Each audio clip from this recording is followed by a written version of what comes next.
আসসালামু আলাইকুম গাইস। আপনাদেরকে পুরাটা ঘুরে দেখাই।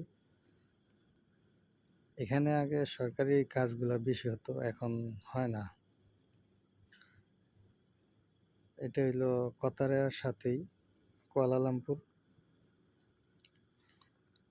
এই যে এই জায়গাটা অনেক সুন্দর দেখতে।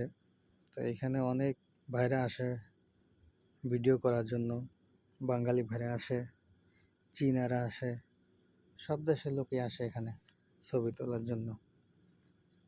এমন এই মালয়েশিয়াতে অনেক জায়গা আছে, মানে দেখার মতো খুব সুন্দর সুন্দর জায়গা আছে মালয়েশিয়াতে।